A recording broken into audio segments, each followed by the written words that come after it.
The meeting of the WSESD will come to order. It's November 26th. This meeting is a hybrid meeting, which means that some or all of the public body is meeting remotely and some are meeting physically in a previously noticed location where the public may attend to observe, listen, and participate contemporaneously.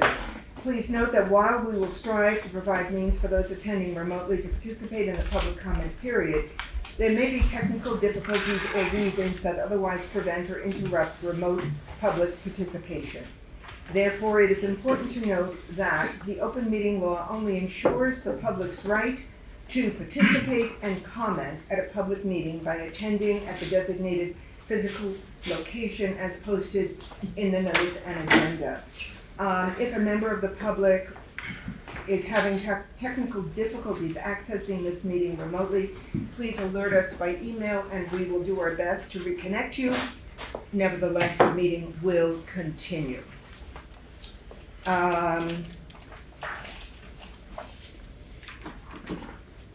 looking at the agenda, and just a reminder that if there is an item on the agenda, it is subject to potential action. Regarding the consent agenda, if any board member feels that there is an item on the consent agenda that warrants discussion, that item will be removed from the consent agenda and will be set aside for discussion. In this way, the consent agenda will be approved in one motion. That request should be made now or before the vote on the consent agenda. At this point, are there any amendments to the agenda?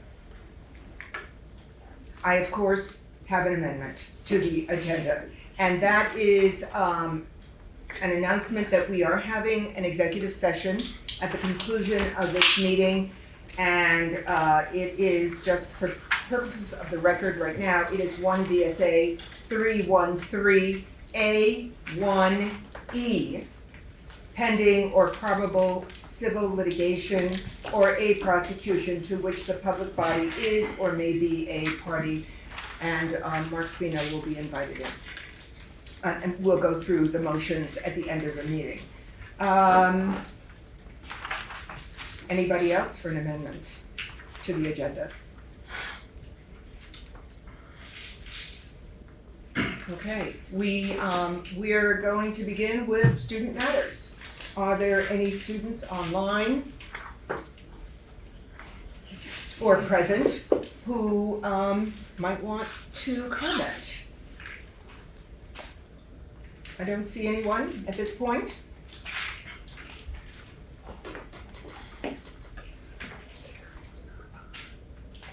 Give it a minute. And again, this is time for students to speak, especially about issues that are not on the agenda.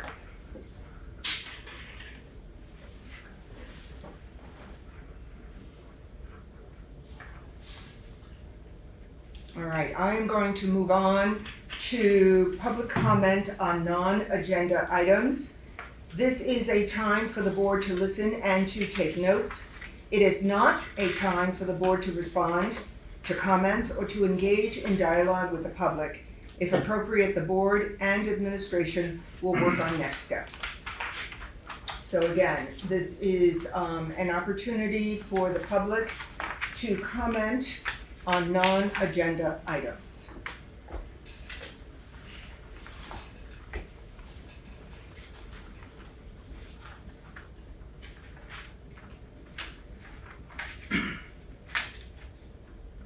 Okay, we'll give it another minute.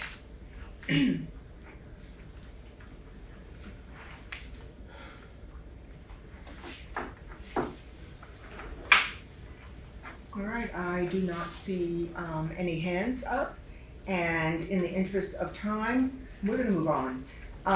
We are moving on to board matters. And the first item, Leadership Council updates.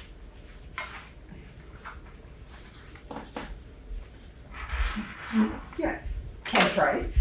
And so can we introduce ourselves so that everybody online knows who's speaking as well? Yes. Kim Price, Brattleboro. Putney had their leadership council meeting. John kind of did the fall climate survey, an update on that. But we were able to, they voted on a chair and all of that, so we're set to go for the year. And we're working on trying to figure out a signature event for Putney, similar to events that other schools do, like Green Street does the tulip trot and things like that. So we're working on ideas and just set up some committees to look at expanding after school offerings and things like that. So it's moving right along. Great, Yep. good. Colleen, I see your hand up. Colleen Savage. Hello. Hi. I have an update from Academy School. We had a meeting a couple weeks ago. It was on the 14th, and they wanted to share that their events have been really well received, and that they've got a lot of excitement and energy around upcoming events, and they're working towards family engagement activities. We were talking about potentially an intergenerational lunch or some different ideas on how we can get more people who don't necessarily have children at our schools in the schools to see the hard work that everyone's doing. And they also wanted to share that they've been talking about the food service program. They acknowledged that there's a subcommittee working on it, budget updates as we move along the process. They wanted to hear more about that as well. And I also had a great tour with Kelly last Tuesday. And she showed me the whole school, introduced me to a bunch of staff and students. We had some adorable little humans playing flute for us. And it was just a really impactful visit. It was really great to see everyone hard at work and seeing the different classrooms and the children engaged. And it was a great visit. Thank you very much. Anyone else? Ruby? Yes, this is Ruby McAdoo from Putney. The BUHS Leadership Council will, in place of its normal meeting in December, it will have a meeting that involves attending the Interim Secretary of Education's, I think it's called a Listen and Learn session. Listen and Learn session, which is happening on December 3rd. The event starts at 6 o'clock, from 6 to 7:15 for the public. I think I saw an email to kind of come a little bit early and expect some registration.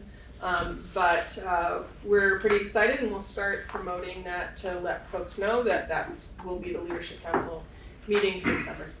Okay, all right. So my notice just says the public session is from 6 to 8 p.m. 6 to 8. 6, so a little longer. That's great. Good, thank you.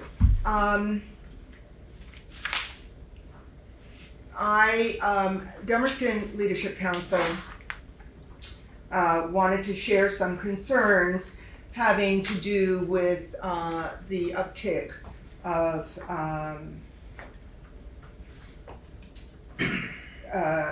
it calls to a hotline. And we're talking about an uptick of concern for LGBTQ+, and it's a nationwide uptick.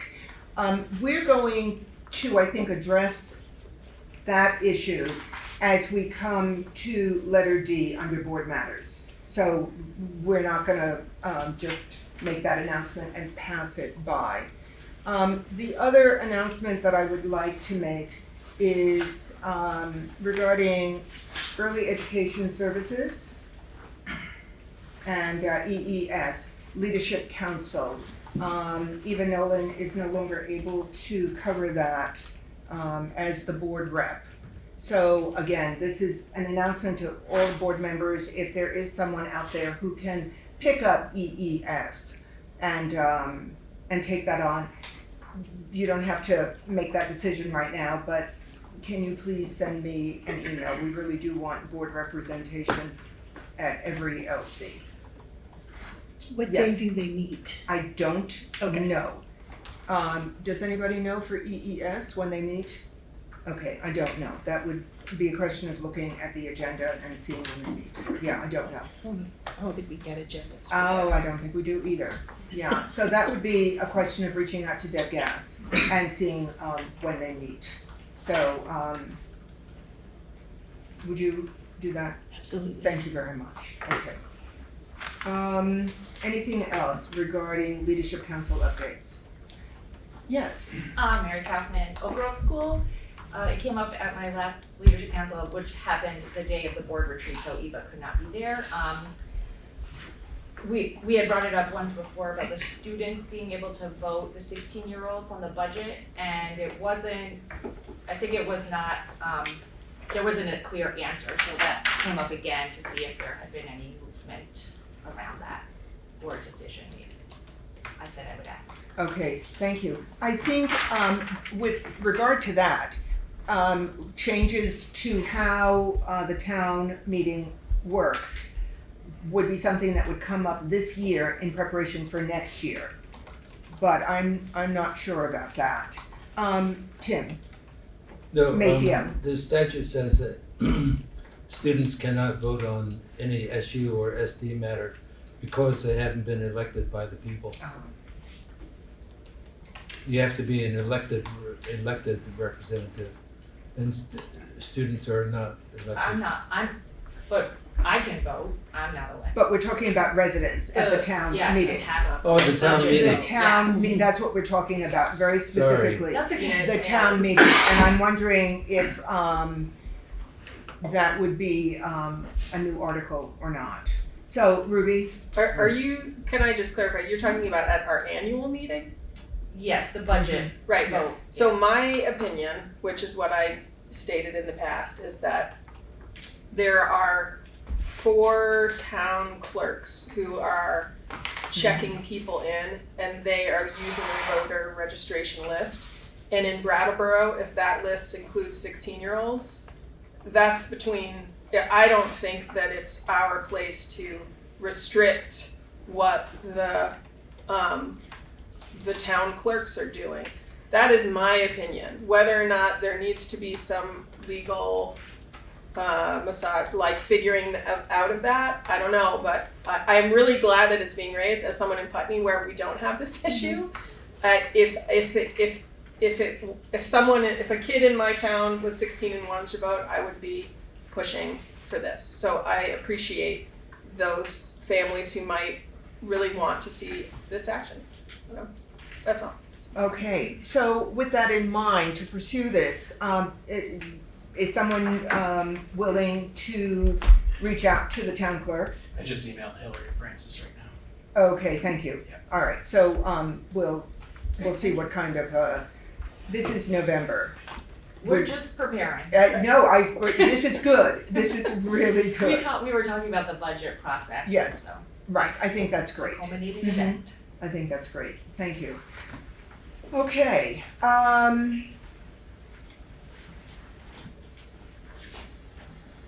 Leadership Council, is that where we are? Yes, okay. Paul, you had your hand up. Oh, I just noted the EES Policy Council meets on 4th Wednesdays. 4th Wednesdays. Thank you. Email. Thank you very much. Okay. So, again, we do need someone to cover that. So it's 4th Wednesday. Do you know what time? I didn't say in the website. Thank you. Board subcommittees and SU updates. Board subcommittees and SU updates. Sean Murphy. Yeah, I'd just like to give a little update on the finance subcommittee. As most people know, we're working really hard and the meetings have been very well attended, and there's public, admin, staff, principals, and we're getting down on the timeline. So we're working our way down. We're on item number 14, and I will do item number 15. And then all working towards the date of January 28th, which is the night of the board approval of the draft budget. So it's been really good. Frank Rucker obviously has been front and center in this whole process, and in collaboration with principals and the admin, and so it's been really good. I feel very positive about it. I think a lot of people do. So it's a very responsible draft budget at this point. Thank you. What is item 15? Well, I think I read it wrong. No, well, item 14 is last night. Oh, I see, you're just looking down, Just you're looking just at- looking down the list, okay. Item 15 will be on the second, and then that's. On the second, meaning the 2nd of December, Yes. 5 p.m., and it meets in Cusick. Yes. So I'm just, that's a plug, Monday. that's advertisement. So, yeah, Okay, so that's about it. good. Thank you. Anyway, it's going very well. Okay, board subcommittees and SU update. I'll I can mention, do it, Amber. Okay, Tim Macio, Go ahead. and then is that and, Ann? yes. Ann. Ann Beekman, you have the floor. Sure.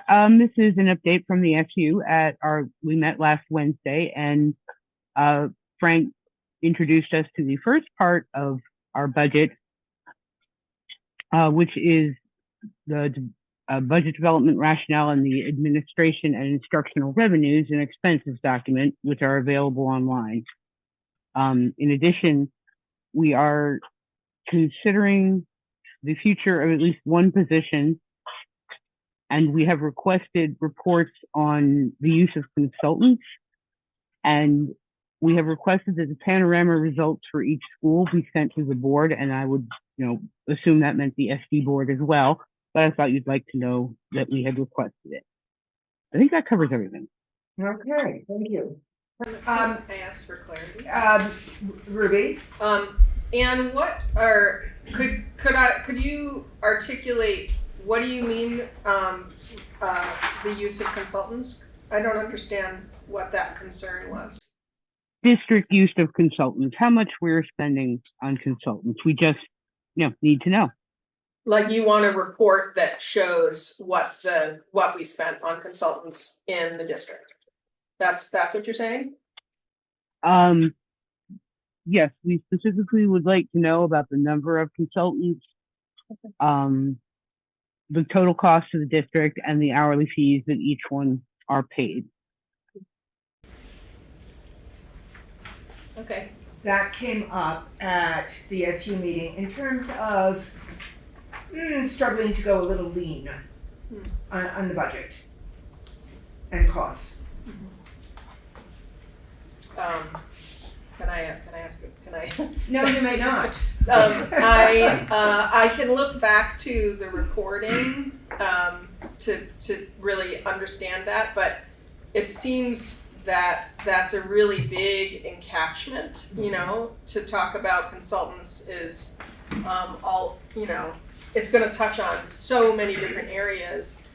I wonder if there were parameters or thoughts around kind of fine-tuning that request so that the report can be as useful as possible. I realize this is SU and not SD, but I do think that, especially during a budget season, it feels like a big kind of thing to be looking at that can be a little amorphous. At least that's my initial thought. Not to say I don't think it's a good. I love that we're being, what great stewards. So I would hope that whatever feedback we get would be as precise as possible to say, okay, it's a consultant in this area or that area. Here's what the cost factor is. Yeah. Yeah, so we'll work on compiling that information. It won't be ready for next week. It will be or will not? It will not be No, ready next right. week, but shortly thereafter. Okay. All right.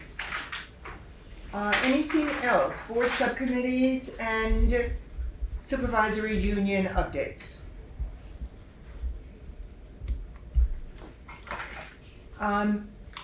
Moving on, at the request of board members, I have put teacher appreciation for academic year 24-25 on the agenda for us to begin thinking about what we want to do. I think the last year we did it at the brutal end of the year, and we did it on a Friday.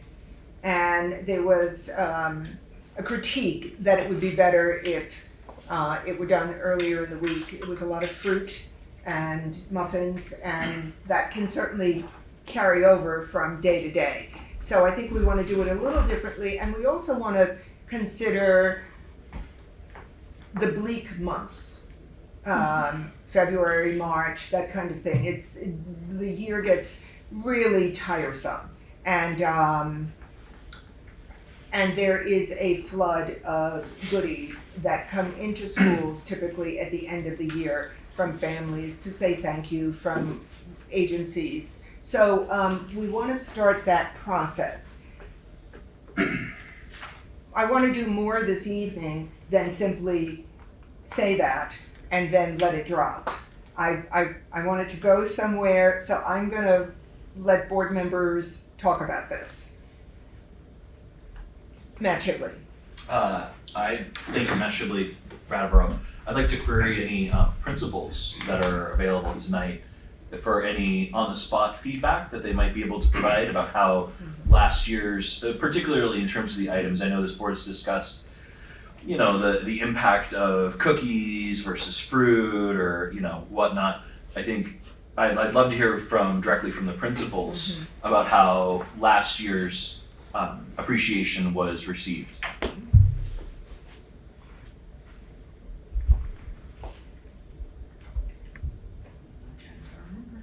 It's a long time ago.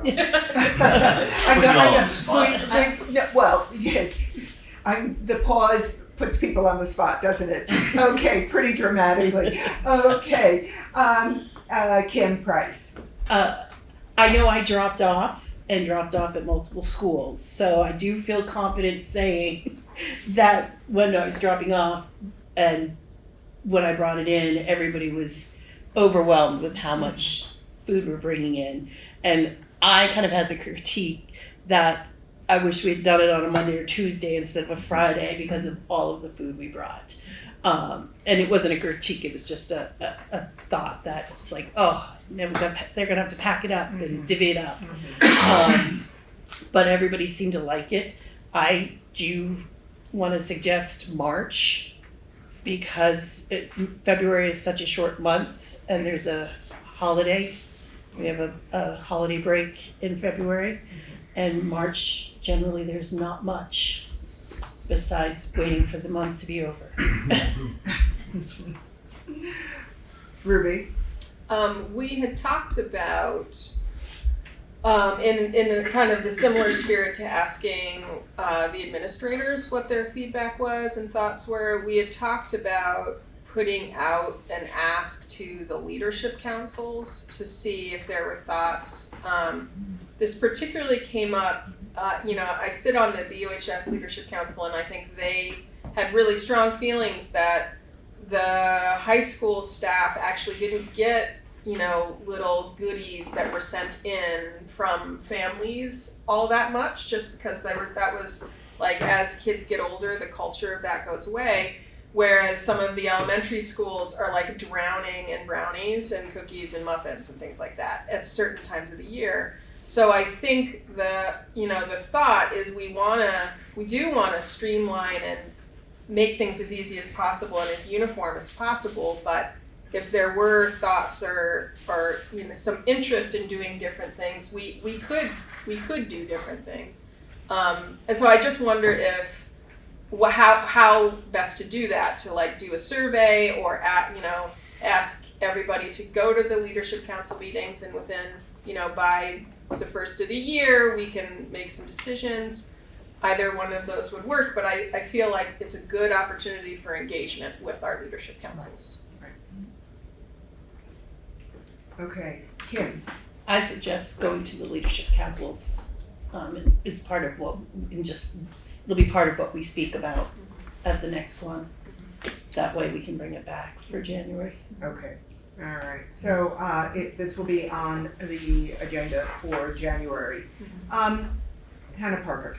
I just want to say that it doesn't matter what day of the week it is because it's all gone by lunch. Right. So there's no packing up anything at the end of the day. Okay, thank you. So you're- Yes, all right. That's awesome. Okay, any other comment about this?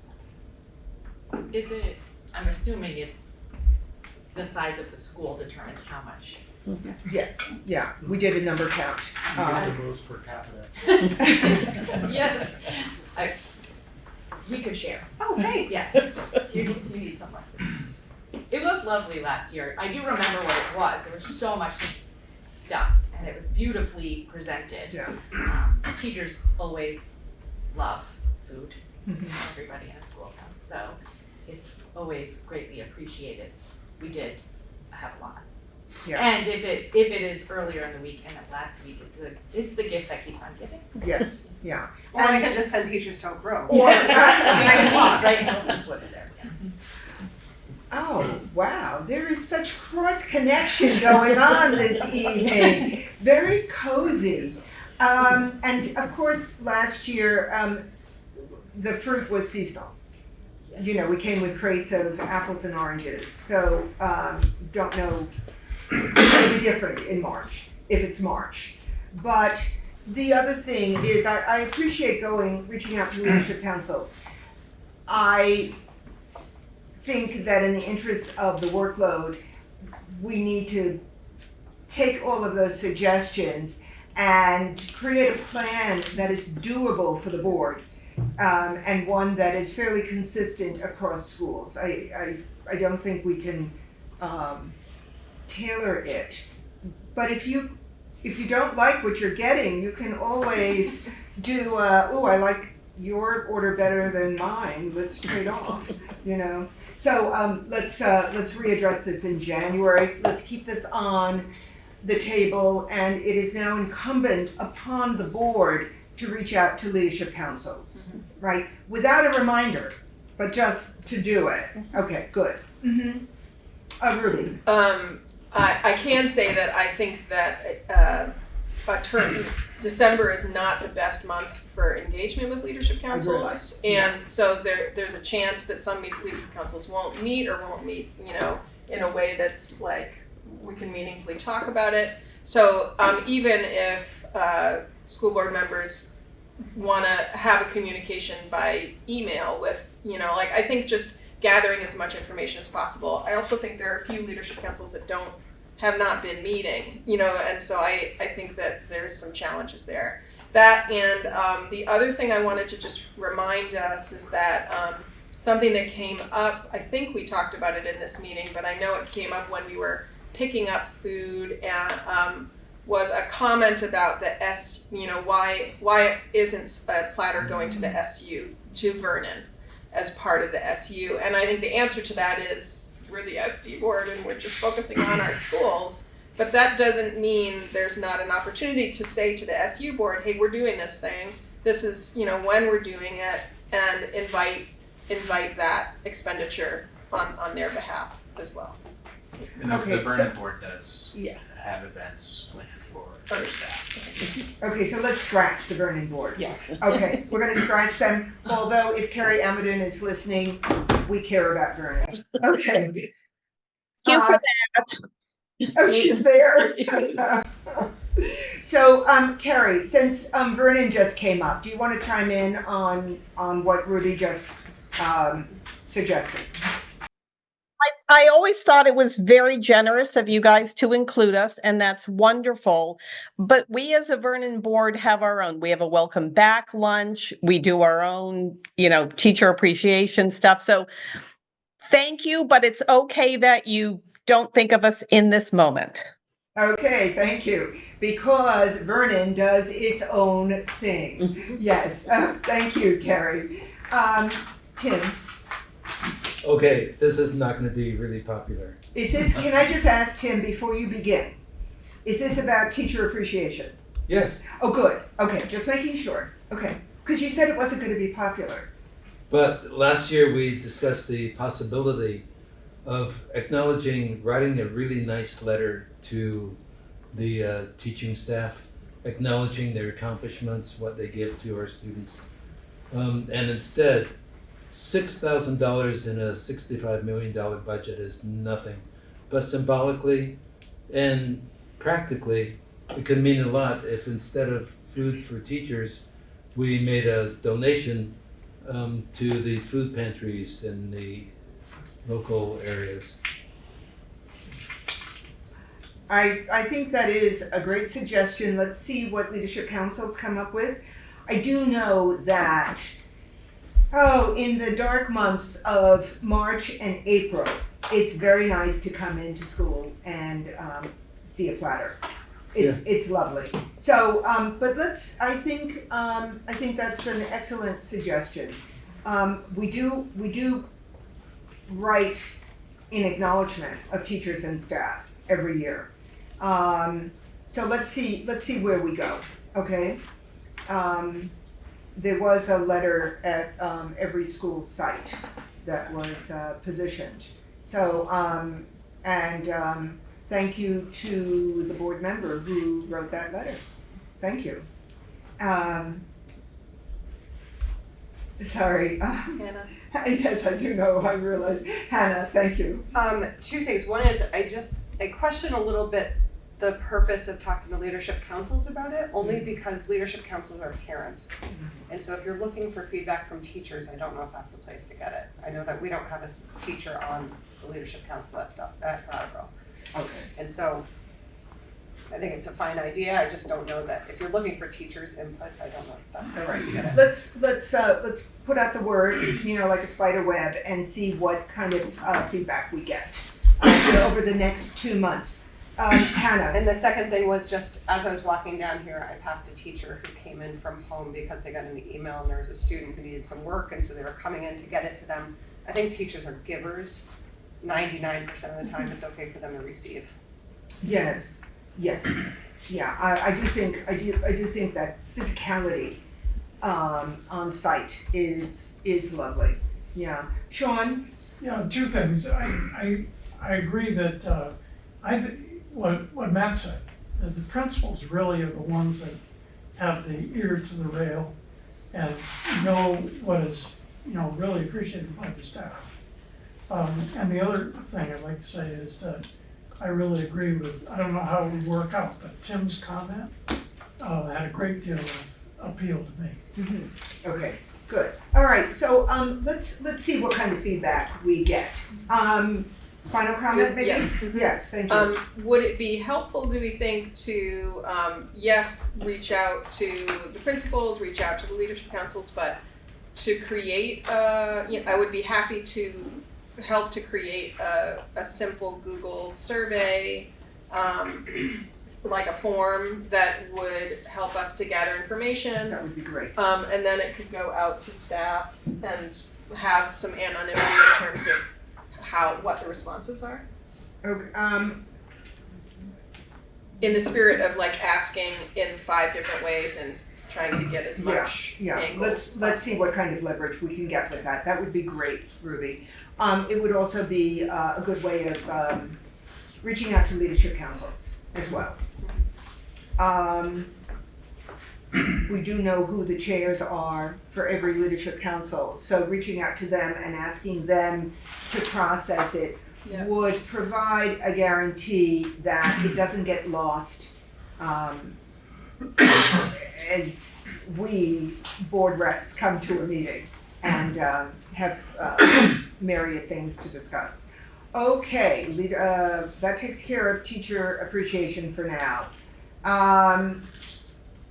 Letter D on the agenda, and it is worded, to what extent are our school communities, especially our students, impacted by the apparent increase in targeted injurious language? So, Matt Shibley, would you get us started on this, please? Yeah, so I just wanted to note that there's a certain context that we're in. I've seen information from national sources to the tune of the Trevor Project. Their crisis hotline saw a 700% increase in calls to their suicide hotline in recent past. I also note that there are certain demographics, groups of people that are being targeted. There are certain statements that are incredibly harmful, gut-wrenching, things like "your body, my choice," and this is coming out in our nation. And so I wanted to query the administration two things. One, have we seen any of this sort of action language within our district as of yet?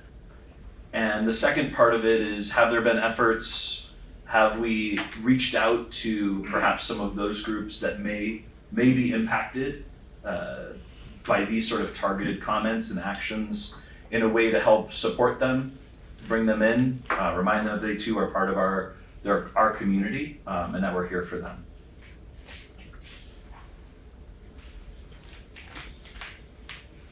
Nancy Weiss. I'll start. So the day after the election, we had some political rhetoric that came. So this is a weird, I'm just gonna stop you and say, this is a weird setup tonight. It feels like we're much further apart. So let's just belt it out across the room. Thanks. So, the day after the election, we had some political rhetoric from students. None of it was targeted around gender, sexuality, sexual choice, any of those issues, but definitely political in nature. That died down almost immediately at the Career Center. And we haven't seen an uptick that's been reported. Now, I think it's very important to say that's been reported, because as much as we try and keep an eye on that, it doesn't mean that it doesn't happen and we don't see it. I do have a group of students who are pretty open with me about what's going on. And I trust that if something was happening, they'd come to me. But I also think it is our duty and responsibility to offer safe places and to be those safe places. So I just think we have to remain vigilant and aware. And I think that's happening. I mean, I'd like to think that's happening at all of our schools. I feel like I know my fellow administrators enough to know that it's happening at all of our schools, but you never know what's happening on social media.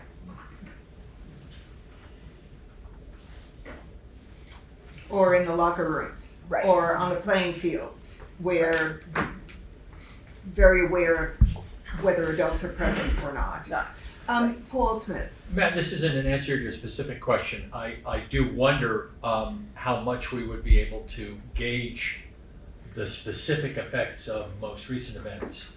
I don't know whether you've seen the most recent state level YRBS results just out, Youth Risk Behavior Survey. LGBTQ plus students are 3 times as likely to have contemplated suicide, attempted suicide, and or created a suicide plan. Same numbers for middle school students. So we already have this huge impact, disproportionate. And how do we determine how much more there is as a result of these things? Yeah. Rudy. I really appreciate, us thinking about this. I have kind of been hoping that at some point in, particularly in the new year, we would see activity coming from Michaela's office, I can't remember what it's called anymore. But that I know that we've collaborated in the past with Out in the Open, and I anticipate that collaboration will happen again. I have a student who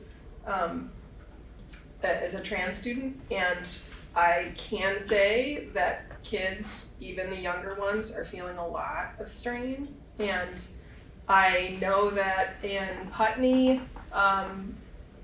we have started up affinity groups again, kids of color affinity groups. And I think that in the middle school level, they may still have, during the bell, kind of affinity groups for LGBTQIA+.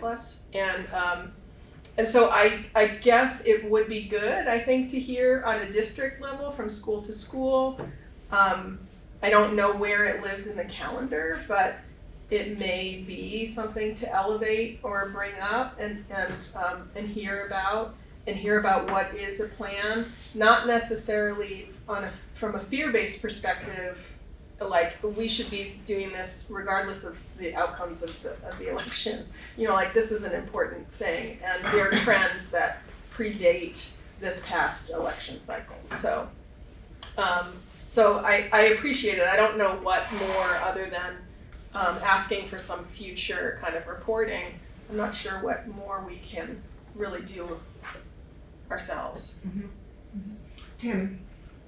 So I know Dummerston is doing a survey of teachers to find out questions like how comfortable are you in dealing with LGBTQ issues, things like that. I mean, obviously teachers have the closest connection to students. So I think I would be very interested to see the results of this survey, and maybe they could share the survey itself with, with other leadership councils. Do you know anything else about it? No, but we have a Dummerston rep sitting here right now. You thankfully attended the last Dummerston Leadership Council meeting when I could not. So I don't know if you want to address that at this point, Hannah, or? I don't think so. It's still in the preliminary stages. Okay. And it's going back to a committee there. Okay, great. Before we do any initial steps. Okay, thank you. We will keep you informed for sure. Thank you, Hannah. Okay. I don't think this issue is going away as we hit January, February, March, and next year and the year after. I think that there are concerns as well for students who are newly arrived in this country, for immigrant families, the tensions that exist at home that come into our school communities. As kids sit and we assume they can focus on whatever is taking place in the moment, and perhaps they cannot. Perhaps their perspective is very different from the classroom teacher or their peers. And so I think we need to be really sensitized to those issues and vigilant. Julianne. That's at the school site, right? In terms of the hard work that teachers do and the professional development that exists on an ongoing basis. But I would think these issues get revved up at this point.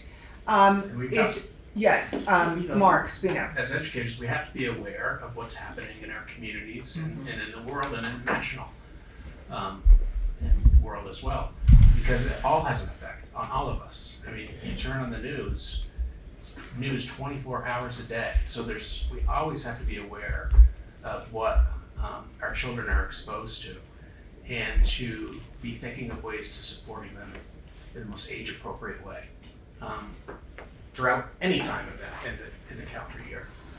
I think Julianne probably is going to say something similar. Okay, Julianne, I see your hand up. Julianne Egan, Dummerston School. Everybody, just to follow up on Tim's questions regarding the leadership council work at Dummerston and the survey. Yeah, so we actually went through a process last spring of goal setting, and we have 2 central goals as a leadership council, and one of those goals is to increase our competency in creating a learning environment that is inclusive of LGBTQ students, families, and staff. And so the survey, and part of that involves working with our school-based DEC team. Hannah Van Loan is there tonight in person, and she's the chair of that committee. And we have Jessica Nelson, who's a leadership council rep on that school-based committee. And so one thought we had was, having a survey to start, right? We've already been doing a lot of work in this area over the years, but really getting more focused on where are we really in this, and then that will help inform our action steps moving forward. So that's just a little bit of background on that survey and how it directly relates to, kind of action planning that we'd like to do to fulfill that goal this current year. Thanks, everybody. Thank you, Julianne, thank you. Anybody else with this topic? Mary Kaufman. Mary Kaufman, Oak Grove. Also, we are also participating in the Black Lives Matter Year of Purpose in schools, and that does also touch upon trans affirming and queer affirming principles. Those are 2 of the 13. And so while it's just a little piece of what we do, it is a part of our year-long project that I would hope would be consistent year to year.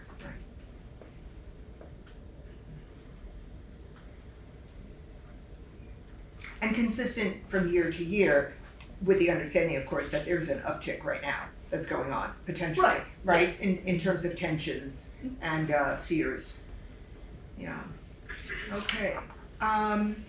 We're gonna stay vigilant on this topic. I'm going to move on to the next topic, and I don't know how much discussion needs to take place, but just for all of us to consider the value of a common read once again. Last year, we committed to reading the Governance Core with a brief workshop on it. We might want to consider another common read for administrators and board members. So as you think of whether it's an article, whether it's a text, a book, I think we need to consider the cost factors, we need to consider length and applicability to our work. And that applicability can be rather broad. It doesn't have to say board or governance, or it can move into a variety of areas, whether it's implicit bias, organizational structure, how we work together. We can go in a variety of directions. So let's keep that in mind, please. Tim. So, something that I've been thinking about, I know you don't want to talk in depth about it, but Excuse me, you do not know whether I want to talk in depth. I do. Oh, I thought you didn't. No, Okay. That's okay. That's okay. So the AOE has produced new educational quality standards, EQS, which we as a board and district are bound to follow beginning July 2025. The new educational quality standards are spelled out in a 23-page document. This is directly relevant to our work, and with reference to the previous conversation, it does very much touch on on issues of diversity and inclusion. So I would, as a reading, this is something that every board member, I think, to do our jobs well, should really delve into. I would like to see a reading centered on the educational quality standards document that has just been issued by the AOE. And recently the VSBA gave a workshop on it. So there's a terrific video PowerPoint presentation to go along with the actual document.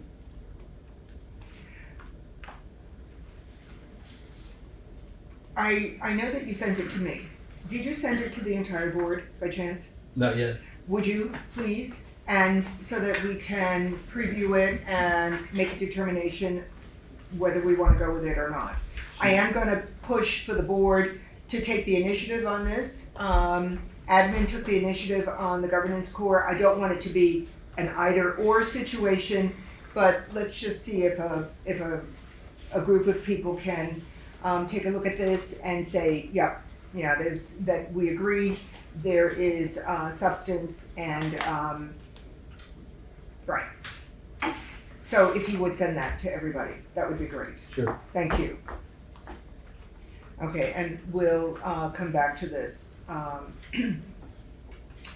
maybe at the next board meeting. Any other board business? Okay. So let's go into the administrative report, but I am going to move the break to maybe right after, right before the presentation, if that's okay with everybody? Yeah. Okay, great. So, Mark. Okay, so we have one resignation to present tonight. Christina Colton, currently an academic support teacher at Academy School. All right. Is there a motion to support that resignation with regret? So moved. Seconded. Okay, any discussion? All those in favor, please indicate by saying aye. Aye. Any opposed? Any abstentions? Okay. Okay, next item is we have added a new PreK provider to our list. It's kids in the county. So we'll need some signatures from Deborah and Matt Shibley to move forward with that partnership. All right, Just a clarification, should be kids in the country. Yeah. Oh, There's the yeah, agenda in the country. as a right, title. kids County. in the country. The agenda is incorrect, but the supporting document is correct. Yeah, because but I also got it from what I was sent, and it did say kids in the county. So I'm looking at this document in front of me right now, and it's kids in the country, childcare and preschool. So, is there, I believe this is motionable. Is there a motion to support an agreement establishing a relationship between WSESD and kids in the country, childcare and preschool?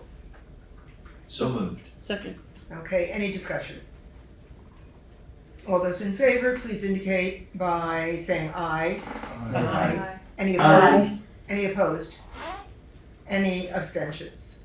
Okay, that passes, and Matt and I will put our signatures to that and then return it to you, Mark. Thank you. Okay, last one before the break.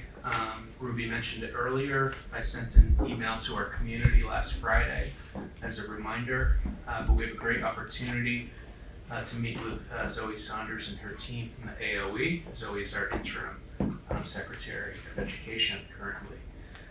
So the schedule for the evening is, and this is going to take place at BUHS, From 4 to 5:30, there will be an educator session, which is closed to the public, but open to all educators, not just educators in our district, but our neighbors as well.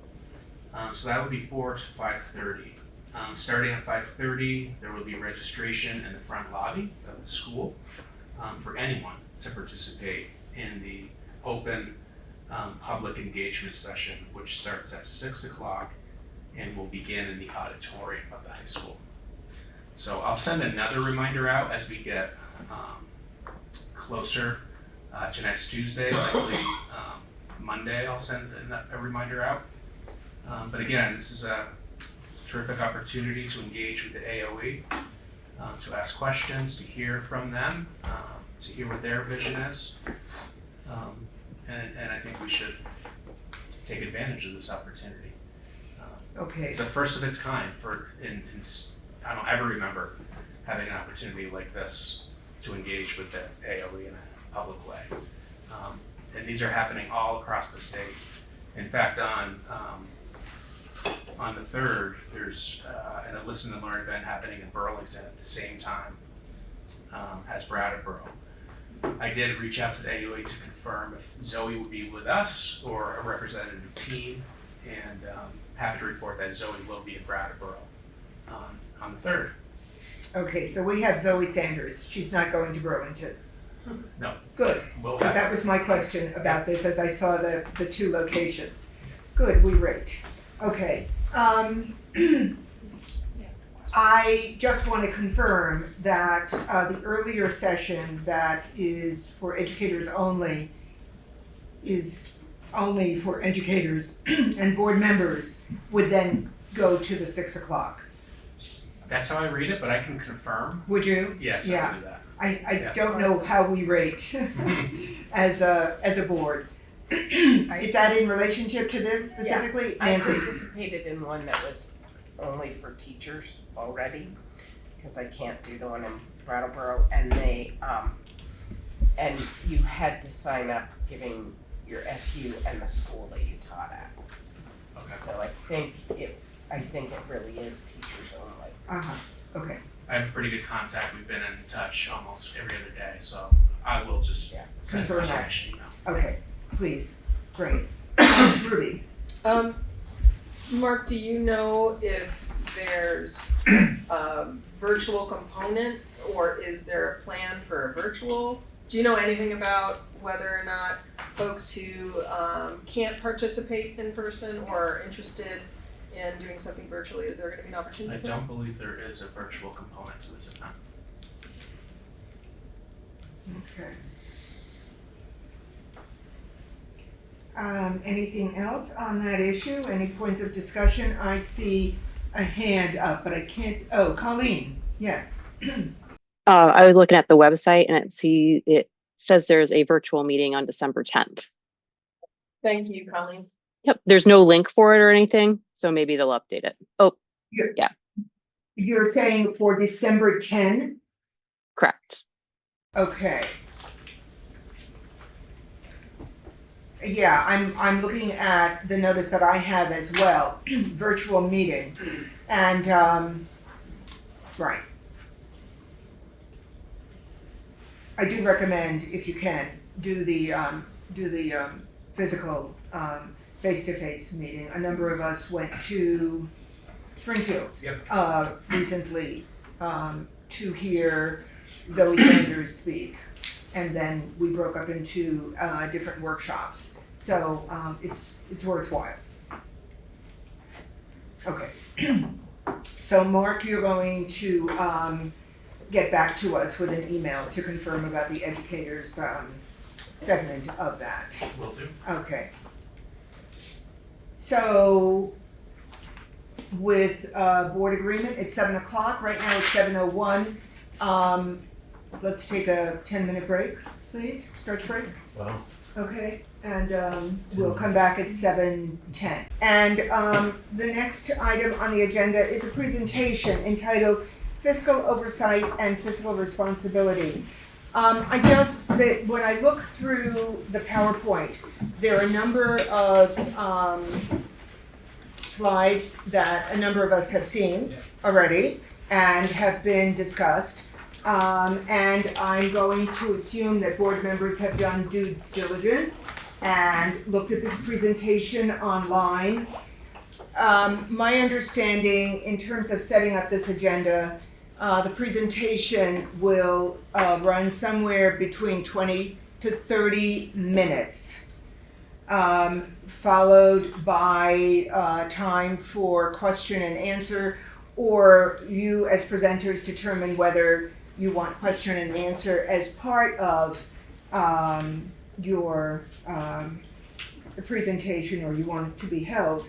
And I think we really do need to be very careful about time, okay? So with that in mind, it's yours. We need to ask Ann if she can turn on sharing. Ann, would you? Can you hear me?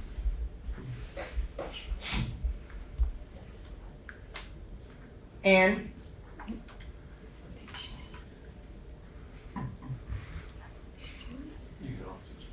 Hang on. Got it. There we go. She's there. Of course she's there. I know making someone a co-host can be a quick and easy way to do it. Okay.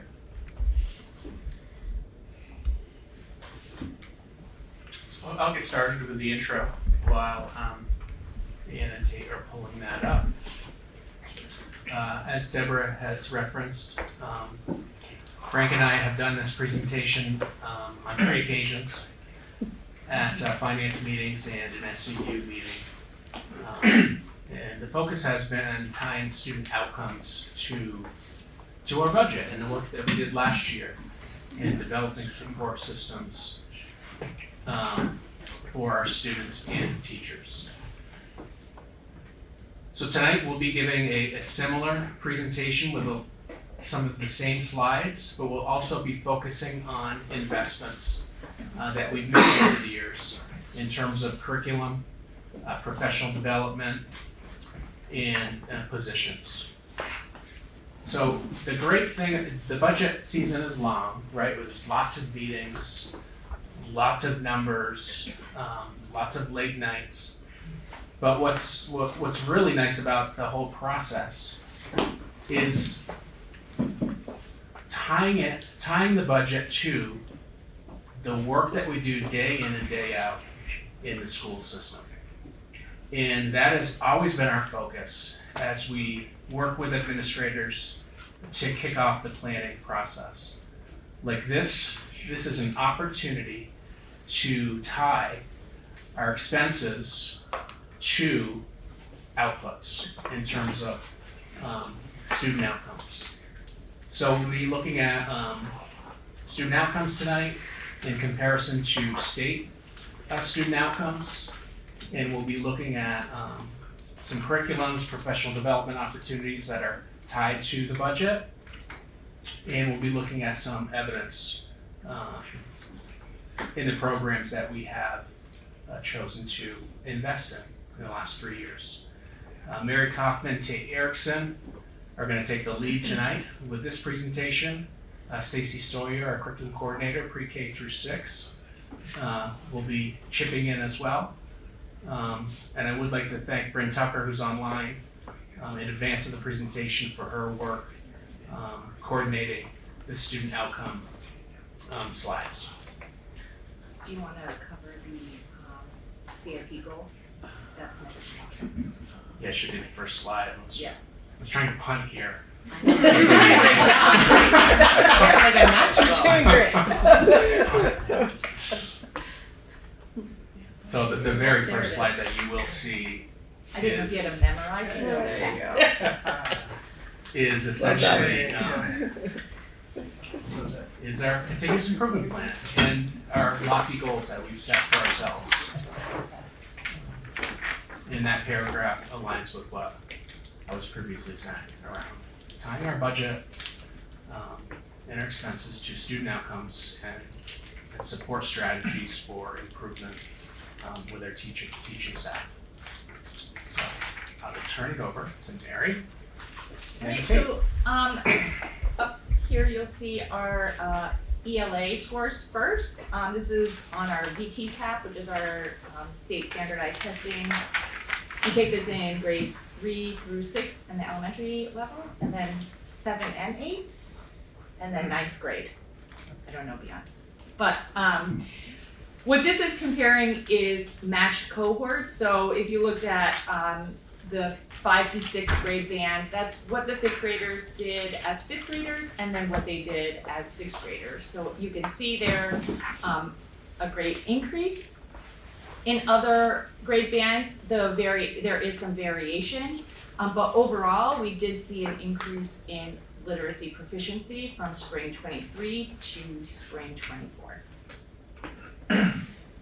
This slide shows the school-wide proficiency rates across all of the elementary schools, plus BAMS and BUHS, and then the total proficiency rate for the school district. We've put a lot of time, focus, money, and effort into increasing our ELA proficiency, really with the understanding that students need to be able to read by the time they leave elementary school, because it's the foundation for all other learning. So we want to set our kids up for success early so that they can focus on some other things when they get to middle and high school. And this shows our benchmark data for the school year 23-24. DIBELS is our benchmark assessment for reading. Students in grades 3 through 6 do use DIBELS, but in our youngest grades, it's a little bit different. I believe winter of 1st grade is when they begin reading passages. That's when we would expect kids to be able to string letters and sounds together to make words than to read passages. So you'll see a pretty typical growth, which is our fall scores. We see a little bit of a drop in the winter. Typically, I think, and that may be because those 1st graders are taking this assessment for the very first time. And then the spring, we saw a growth from 47 to 53% proficient. One thing to highlight here is the fact that we did see a growth in proficiency, and we also saw a decrease in the number of students scoring significantly below the target, which are those top numbers there. So from 37 down to 33, and from 16 down to 14. I'm still going to. And next we move on to math. So the graph here is similar to the ELA. This is looking at our VT-CAP data once again. Our matched cohort, so if we look at that middle one, you'll see the 5th graders as 5th graders, and then that same group of students as 6th graders the following year. So matching the 23 proficiency rates to the 24 proficiency rates. Math has been a challenge in terms of proficiency, and we have focused a lot on literacy, and so I think that we are really committed now to moving to balancing that out a little bit more and spending some more time with our math, working on our math proficiency.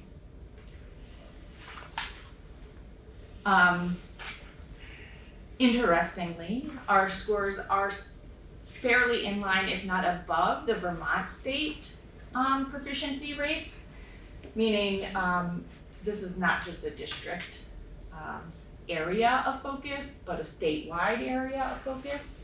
And we're really focusing now our CIP. We have a CIP goal focused on math, and we've put some really good practices into place. We have a math coach this year who's phenomenal. It's been really beneficial to work with her. And she's really supporting the work at once again, the primary level, so we can build up a foundation, and then we can support kids as they get into the older grades. I guess the slides online are really zoomed in. Yeah, I've seen it super zoomed in. Okay. There. I think it's probably the scale of our what's it called? When you everything on this screen has been made really tiny, So I think that translates poorly. What if you control minus sign?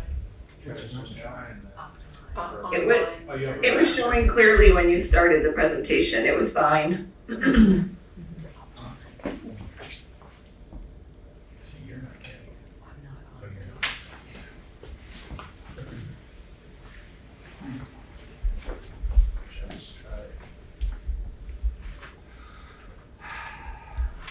So I think it's the resolution on your I computer. think this is perfect example of if it can go wrong, it will go wrong.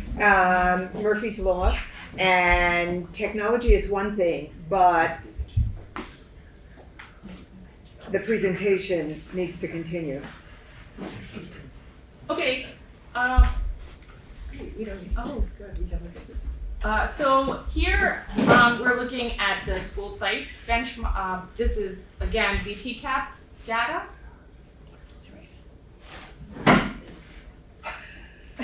Don't move.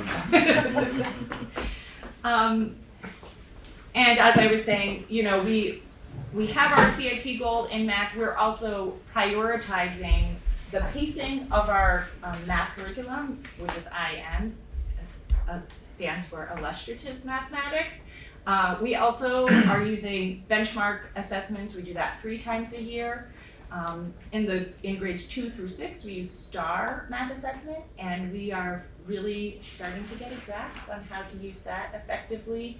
And then progress monitoring whole classes in some schools. For example, at Oak Grove, we are progress monitoring every class in 2 through 6 to see how core instruction is going, and we can make adjustments as we need to throughout the school year. We have additional layers of assessment that we use after we've given a benchmark assessment to identify for students who are scoring below the benchmark for that time of year. We can use those additional assessments to really figure out intervention plans or enrichment plans if needed, although we probably wouldn't give additional layers of assessment for that. And really working on pacing the core instruction and using the program with integrity. What we want to make sure we're doing is that every child has access to all of the math content so that they're not missing out on things throughout the year, which further lengthens the gap. Go ahead. Kate, it's your turn now.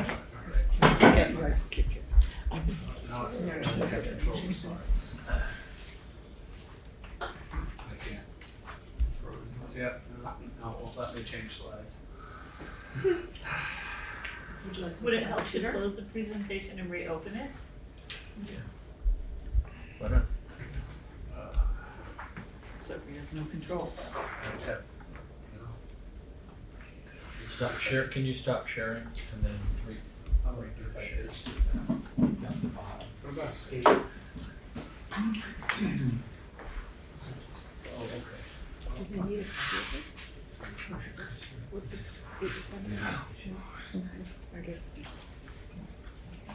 It's Tate's turn. I can't see it. The presentation.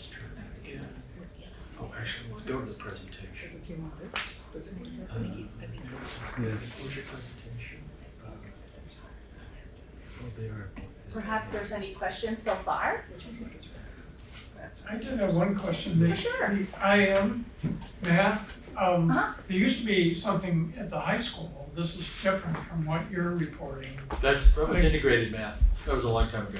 Yes. Yeah. It was called IMP, IMP.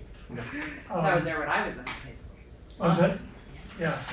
And it was a great program, so I was just wondering if there's, since the name or the is quite similar, whether there are any crossover. I don't think so. The IM curriculum is, like EL, is inquiry based, I'd say. The students do a lot of the driving around their learning. They are certainly taught concepts, but they really have control over how they present their work and the ways that they find most accessible to them. There's a lot of options available to students in the program. It's a very discussion based, so a lot of the learning that students do is through dialogue with peers and their teacher. It's a great preview to a couple slides from Yeah. Billy. Thanks for the patience for these technical difficulties. So obviously we have our SIP goals. We're getting data that we were looking at, such as our BTCAF results. And then we're making plans as an administrative team about how to improve those outcomes. And so we are doing things like our EL education and UFly, which is the University of Florida Literacy Institute, implementation. Illustrative math, implementation. So these are training that are ongoing so that we're refining and mastering these curricula and then working with them as a system about how we're supporting them at our different levels of support, from our core instruction all the way to special education. In addition, we have in-service planning and professional development that's targeted around this. The peer observations or learning walks, where teachers are going to each other's classrooms and watching and noticing things that they could do in their own classrooms, really sharing the learning between and creating that learning community. Staff meetings that are focused on improving these systems and emphasizing what our data is telling us. Grade level meetings, looking for that horizontal alignment. And also diversity, equity, and inclusion, social justice trainings monthly. So these are all ongoing pieces that we're doing to leverage the skills and abilities of our staff to better meet our student needs. So we talked about EL learning, and this is an example of how our literacy curricula supports the science of reading. So at the top part, you see the strands of the braid of reading that are addressed through our core EL curricula. And then down below, the bottom strands are our phonological awareness, our decoding, and our sight word recognition. That's primarily addressed K through 3rd grade with our core instruction with the UFly curriculum. So at 4th through 8th grade, UFly becomes an intervention for students who have not yet developed some of those skills that are targeted. And this is just a little spot to talk about why we chose UFly. And it really is a heavily research-based and effective program to develop basic reading skills. And it really has a nice mission and vision that really talks about improving teacher knowledge, and that every student and family has access to the necessary support. And their mission really is to promote equitable, inclusive, and effective teaching and enhance reading outcomes for all children through transformative teacher and reader development programs. So this just is, again, another reason why we chose UFly. A big piece of this for us was, what is that curriculum and why did we choose it? And this just, again, talks about those foundations for learning your reading skills. So here, we'll talk a little bit about why we chose EL. EL was formerly known as expeditionary learning. It's a school reform, and it really focuses on engaging students and teachers to be curious and to have meaningful connections to the work that they're doing. It really is a whole student kind of lesson and curriculum.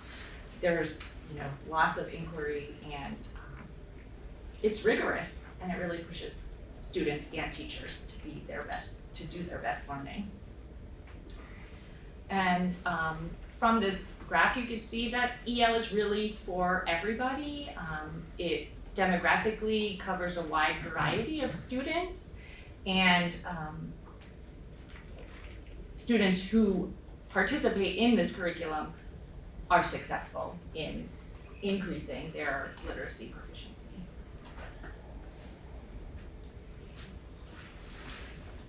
This is a graph on credentialed schools, which we're still trying to figure out how one becomes a credentialed school. So we have a little research to do. They have some partnerships with schools around the country where they're much more heavily involved in helping teachers adapt their curriculum and then also develop their own curriculum based on the needs of the community or the interest in the community. learning, sort of like community learning, service learning projects that would be embedded in the community, so that piece of how are they supporting that learning that's happening in those schools. And it does show a real positive impact in their performance based on using that curriculum. And not just in reading and writing, but also in math. EL gets great ratings from Ed Reports, which is the place we would turn to when we're looking at new curriculum. Ed Reports, goes through all of the curriculums out there and really is very clear about which rise to the level of rigor, which meet the state standards, which helps build knowledge, what the quality of the text that you're reading. And so all of these are very high scores, and so we would choose EL. And then this slide really talks to the power of professional development and the amount of professional development and time that teachers really need to get to know this curriculum. It is in-depth. There are lots of components. It is, as I said, rigorous. It is exciting, and it is new for many people. And so we really have put in a lot of time and effort and a lot of resources to making sure that teachers have the support that they need in taking on this curriculum. And Stacy does a really, really wonderful job of bringing EL into everything that we do. Protocols are really important in EL, and I have learned a lot of protocols from Stacy, and also it's really fun to do them with staff and to do them with students, and so that's one way that we're also spreading EL out into other parts of our building. So you can do a protocol in art class or in music or in morning circle, and then everybody is connected to the curriculum, not just classroom teachers. Just a quick question. Mhm.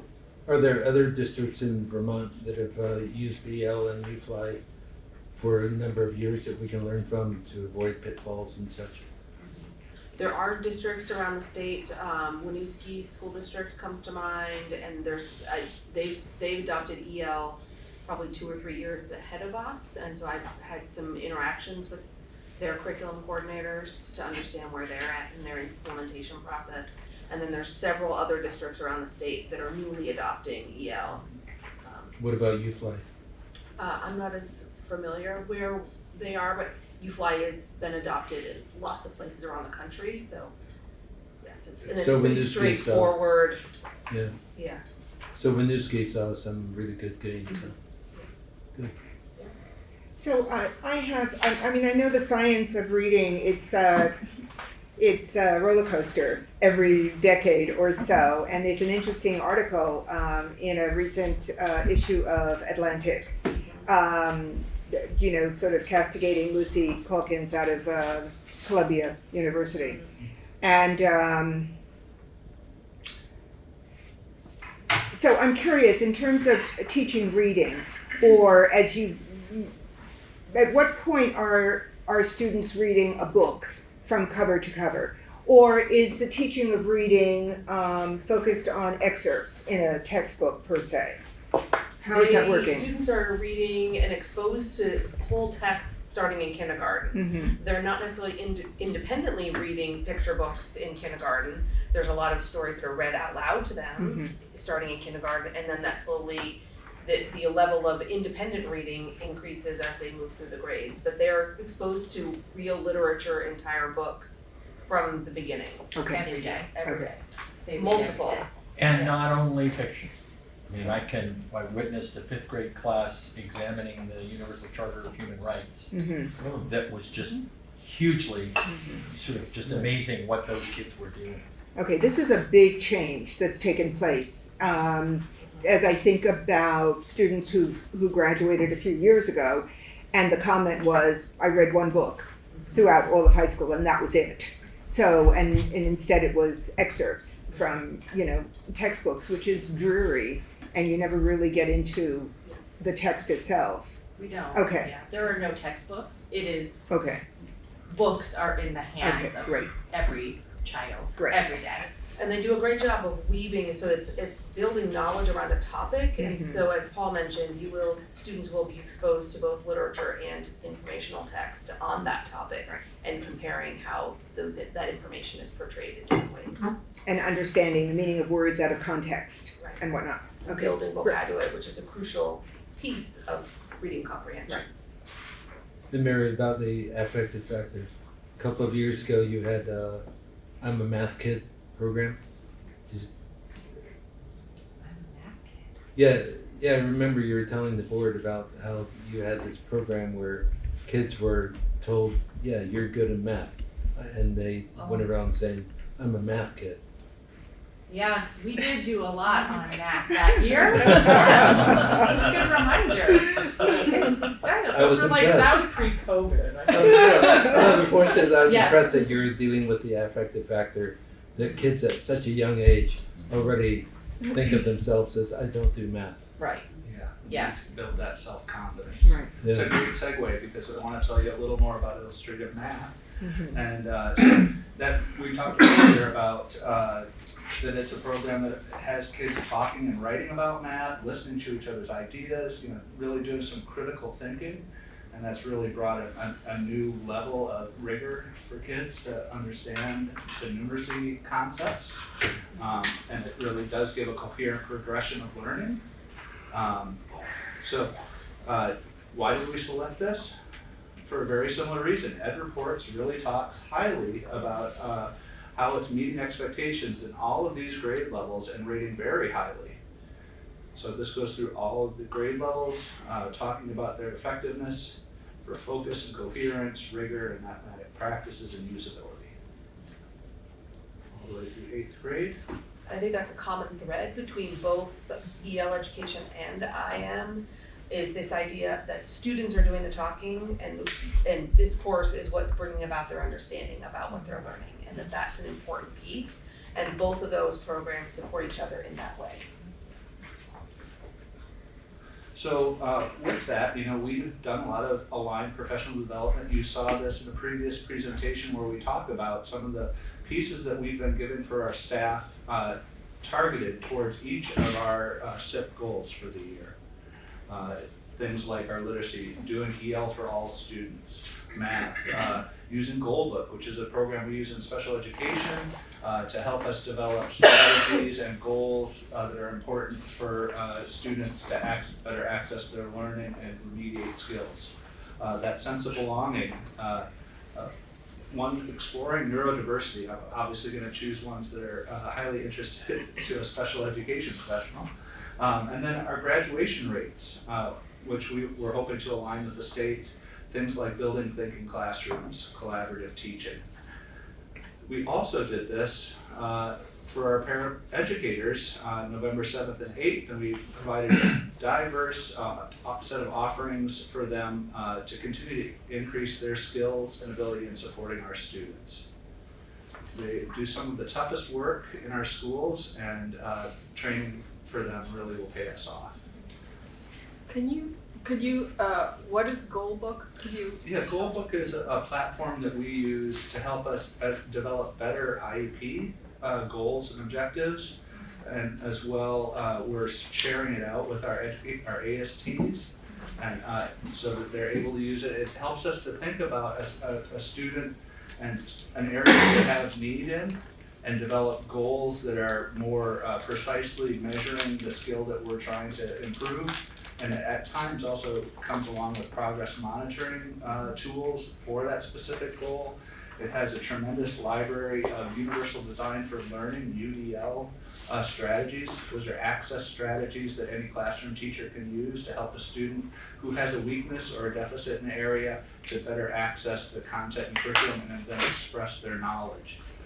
It's a really powerful platform, and we've been using it for a number of years with very high ratings of positive response for its use in making our special education teachers' work more streamlined and effective for students. Thanks. Okay. That's assuming? Okay. So another piece that we looked at with the VT cap is our proficiency rates, and disaggregating them So down below there, you see two graphs that really show students who have no economic disadvantage versus students who are economically disadvantaged or low socioeconomic status. And there is a gap there, and it's a concerning gap that we want to reduce as much as possible. The second graph shows our ELA proficiency for students who don't have an IEP or neurotypical or not identified versus our students who are identified as having an IEP. Those rates we'd love to see be higher. They are an area that we're paying close attention to.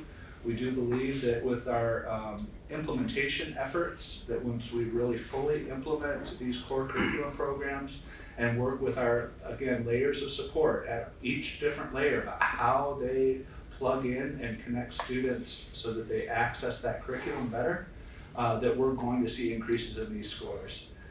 It's not just, hey, special educators, do that specialized reading program even better, which of course we want them to do. But that's not the only component. It's really taking each layer and really working on strengthening from the core, everybody's universal instruction, all the way up through the layers. These show the same pieces for math, and it's very similar. There is a gap for socioeconomic status or economic disadvantage, and then there's an even larger gap for students who have IEPs versus those who don't. So this is, I just plunked this in because when we see students who are having deficits in our schools now, we are requesting that our teachers progress monitor them. And so that is not just doing a benchmark, but then doing more regular assessments, let's say every couple of weeks, and having a dipstick, a screener that shows, hey, are we making progress on a student's performance? And really looking at that with our teams so that each student's team with their core classroom teacher, their AST, the administrator, and the special educator, they're sitting down at times and talking about, hey, look at Johnny's performance. I think we need to make a change, something like that. So I told you this story, I would say about a month ago, about our amazing coaches. And so here's a story about a student who's really struggling. And so they call in the coach, and the coach and the special educator meet, and they review the progress of the student. They're looking at that progress monitoring. And then the coach and the special educator start developing a plan based on that data. And then the coach models those lessons for the student and for the special educator to really observe and start practicing implementing. And then the coach observes the lessons that the special educator and the student are doing and provides time to discuss after each lesson feedback on what's going well and what could they make small changes to improve the effectiveness of that instruction. And finally, then that special educator and coach continue to meet weekly or bi-weekly to review that student's progress and discuss the instructional strategies and co-plan lessons. With that model, we had a student who in 6th grade was not reading connected text. He was only reading CDC words like mug, sit, and those were inaccurate. So they started the progress monitoring, they developed the new curriculum and that coaching cycle, and you can see the graph shooting up all the way through May. That's what we want to see. We want to see that positive traction, skills developing, getting more fluency, and then the outcome was the following September, this September, that student was reading, again, not reading at grade level, but at a 4th grade level, reading 52 words correct per minute. That is just an immense amount of growth in 1 year's time. If I could replicate that over and over, I do backflips. It's really amazing. It's testament to folks like Brian Bittner, Becky Peloso, all of our amazing coaches. They do incredible work. Ted, is there some slippage during the summer? Yes. And is there anything that we can invest in to provide summer help? I would put a plug in that our summer program that we've had over these last years has been impressive to help with that. Special education, we do extended school year services for students who won't make up easily the regression that happens over the summer. And so those students may get a little bit of maintaining services through the summer so that that can be made up as expected. But yeah, that is an important factor. Our teachers often send packets home and suggested reading pieces for students for the summer work. But yeah, it's always an area for us to consider. How do we reduce that summer slide, as they call it? But we're invested as much as you're satisfied with. I think we could always do more, but it is, I think this year is going to be a little bit of a discussion about how do we maintain the high quality summer programming that we've been offering these last years. I do think it's critical. So when we've seen presentations about summer programs, summer camp, they've always been coupled, haven't they, with something educational taking place, if I remember. Yeah. Right, and that's one way of sort of maintaining that energy. I must say the packets that go home can create a lot of tension at home, Yeah. because now it's a battle zone between the parent and the child.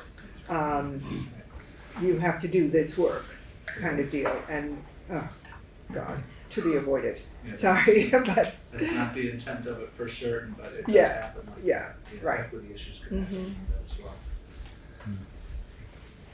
We just wrapped up our first climate survey of the year, our student climate survey. In fact, I think several schools looked at that data just recently over our 2 in-service days here. Oak Grove was one of them.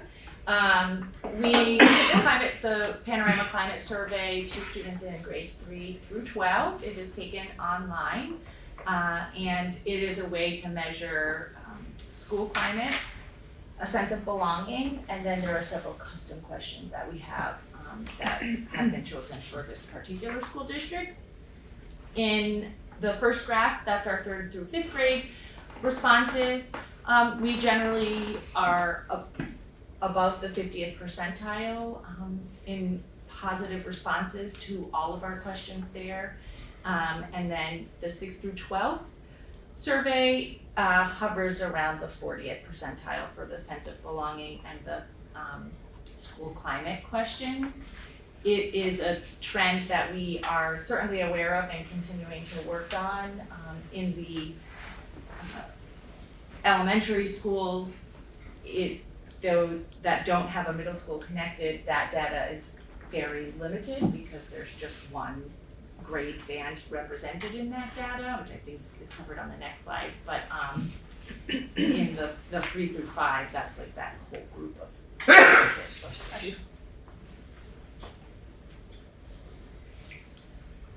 so on these 2 graphs, you'll see how once again, the 3rd through 5th grade responses came back versus the 6th through 12th on the 2nd, and the blue line represents the custom questions, the orange line is the school climate responses, and the gray bars are the sense of belonging in each of those 2 graphs.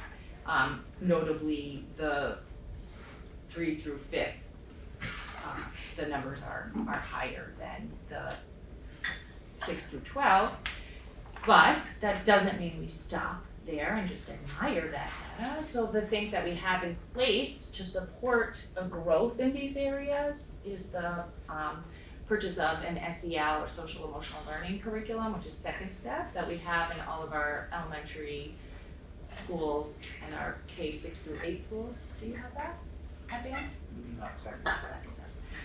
We also have invested in social workers in many of our schools across the district, and the habits of character, which is another component of our EL curriculum, is really focuses on some of the SEL things that you would find in second step as well, but also relates it to the work that kids are doing every day.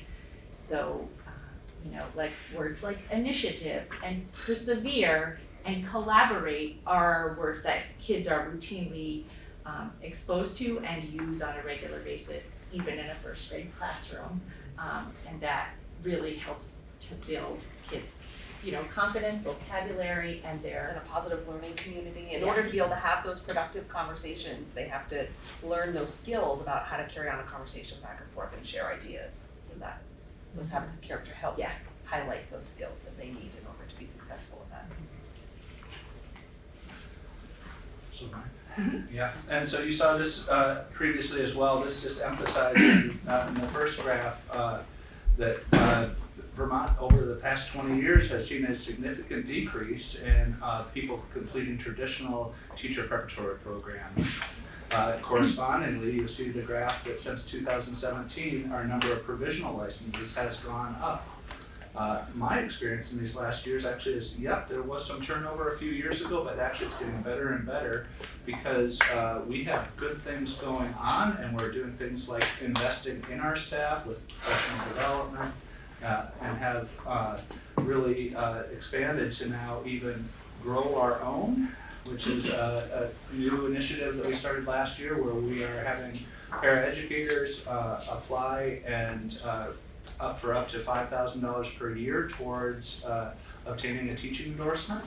So recognizing that there's just not a large pool out in the nation to recruit, and that's really hit Vermont particularly hard. We've also done some restructuring of our curriculum and assessment office, now having our director, Bryn Tucker, our pre-K through 6 coordinator, Stacy Sawyer, and our 7th through 12th grade coordinator, Janet Sosminski, and as well math coach and literacy coaches. We have instructional coaching models within our schools. That's not something every other district has. That is a really amazing resource. Our professional development funds every year available to staff so that they can continue to work towards a master's degree, increasing their skills and their targeted ability to support our students. By increasing our focus within our staff meetings, I think Mary said it really well, we're bringing our EL protocols right into our staff meetings, modeling them, using them in different purposes throughout our building. They're fantastic. And finally, our monthly systematic meetings, like our EST coordinators meetings, our special education meetings, our district MLSS and school-wide MLSS meetings, and coaches meetings. With those, we're getting greater coordination between all of our schools and providing a higher quality educational experience for our students. So those monthly meetings are representatives from every school in our school district regularly come together on a monthly basis to support systematic growth. So every month, EST representative from each school, same with special education, MLSS identified a leader at each school, and then of course the instructional coaches. So that's a real systematic approach to getting out of the silos of our individual schools and regularly working across the schools and developing distributed leadership. So it's very exciting. We forgot the diversity teacher leaders and the EL teacher leaders. Yeah. Okay, and now we're gonna go through a couple of AOE connections. If you want to go ahead and pull up those links, just if you can go right to the 1, 2, and 3 there, the first. And then we'll click. There you go. So I won't take too much time here. This is the last slide with 4 links that are generally either on the Agency of Ed or in the tax department's website. This is where, when the topic is fiscal responsibility, we blend what you just heard about our goals, what drives our spending, and how responsible our spending investments that are articulated in the budget plan with these outcomes. And ultimately, as you roll this all into a budget plan, the state has now come in effective this year. When I say this year, effective for the budgets that we're planning that start next September, a spending threshold. So I'll just go through that memo real quickly with you to help you understand the implications. So Act 183 was passed this past June by the legislature. It reinstates something called the excess spending penalty. So in the memo, this is just a simple one-pager that describes how that is calculated.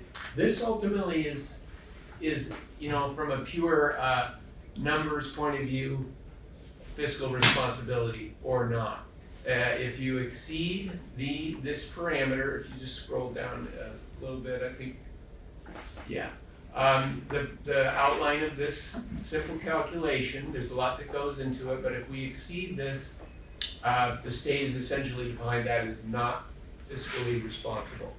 The indice is statewide average spending per student for the budgets that were passed this year. That's fiscal year 25. Add 18% to that if our future budget, fiscal year 26, the one that we've just done about 6 budget presentations on, we have another probably 6 budget presentations to go.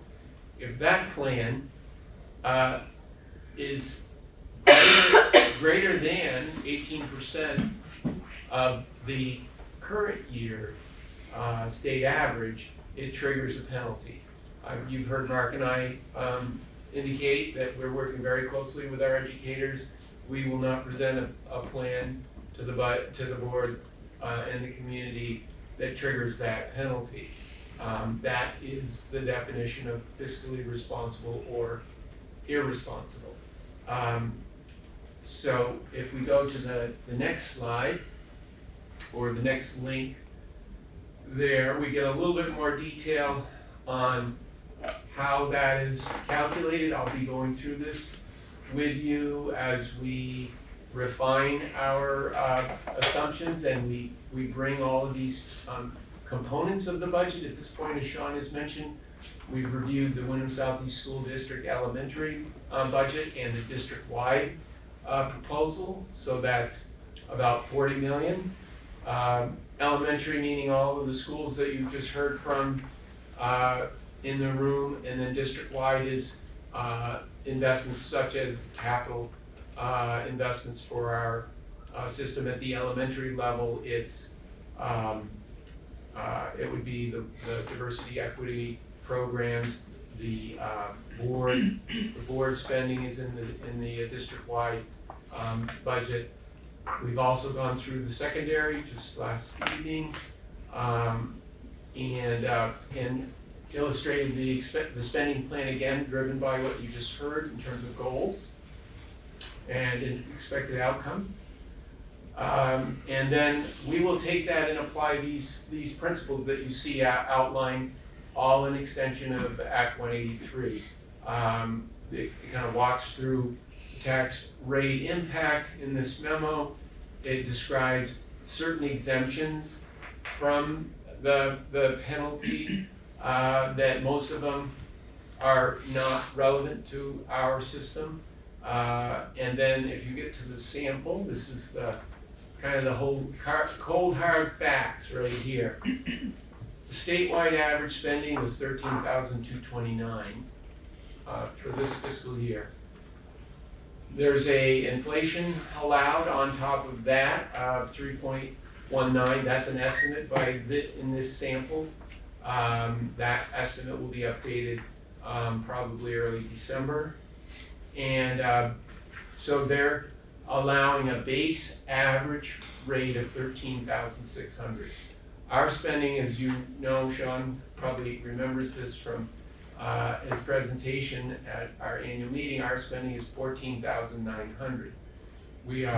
That is our fiscal year 25 number that was passed and then turned into a statistic once the legislature adjourned in June, and then that translated into tax rates that are adjusted by the CLA in each town. So you can see our number, 14,009, is quite a bit higher than the state average of 13,600, but 118% of the state average is 16,108. So at this point, that's an estimate that it will change a little bit, but I don't think it'll change a whole lot. And when we finish our process, we need to be below that number. And on the spending side, the Finance Committee has heard that our proposals are only up 1%. That reflects several position reductions that were contemplated last March, as part of the essentially accommodation of the state's rescission of a funding law that required our revisiting of the original budget plan that the board approved back in January. And those reductions are sustained in this proposal, fiscal year 26, along with some additional reductions that allow us to, I think we'll stay under this. The unknown, as you all know, is the equalized student number. We don't weight the students. We provide our student count to the state, and then they look at all of the state statistics on our families, and then they translate that into weights. When that comes back to us, we will divide our spending by that number, and then that'll be either above or below. If it's above 16,108, we will go back for revisions.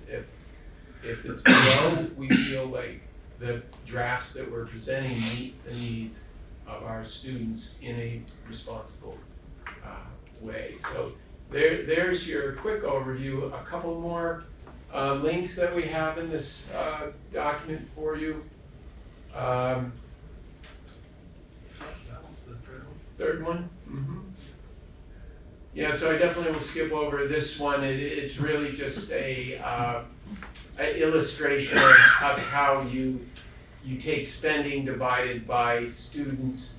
You come with a cost per student, and the columns are illustrating the what happens if you pass a bond after July 1st. It's not an exemption like it used to be. That used to be a very significant issue for this district when Brattleboro Union High School was cutting a check for about $2 million a year. That was an exemption from the former penalty that was in place. I say it's irrelevant.